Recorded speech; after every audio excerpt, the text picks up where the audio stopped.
কি হয়েছে? হ্যাঁ, কি হয়েছে বাবু? ওনারা আমাকে চার্জ করছিল, আমার সাথে অনেক খারাপ ব্যবহার করতেছিল। বকুল, তুই একটা কাজ করিস, আমার কাছ থেকে টাকা নিয়া দোকান থেকে 1 বোতল বিষ কিনে আনিস, আইনা নিজের হাতে খাওয়াই আল্লাহ মেরে ফেলিস। হঠাৎ করে এরকম সিনেমা ডায়লগ দিতেছো কেন? কি হয়েছে তোমার? ঠিকই কইতেছি, আল্লাহ একা না, পারলে তুইও খায়া মরিস।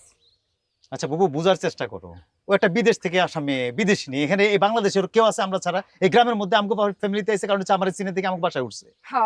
তাই বলে একজন বিদেশ থেকে আসছে দেখে সবকিছু তার হয়ে যাবো, তাই না? সব অধিকার তার হয়ে যাবো। আর বাংলাদেশে যে বসে রয়েছে তার কোনো অধিকার নাই, তার কোনো দাবিও নাই। যার যখন যেমন করে ইচ্ছা তার তার মনে আঘাত দিব, এটাই নিয়ম। কি হয়েছে আদিলে? ওরা সবাই মিলে আমার সাথে অনেক খারাপ ব্যবহার করতেছিল। আসলে ভালো ব্যবহার পাওয়ার মতো তো আমরা কিছু করি নাই। আমরা কি করেছি বকুল? মন ভাঙা আর মসজিদ ভাঙা যদি সমান হয়ে থাকে তাহলে আমরা মসজিদ ভাঙার মতো কাজ করছি। তুমি কি সত্যি সত্যি বিয়ে করতে গেছিলে? যদি বলি হ্যাঁ। সিরিয়াসলি? তোমার তো আমি কইছি, সব কইছি না? Oh no no no, it's really heartbreaking for me.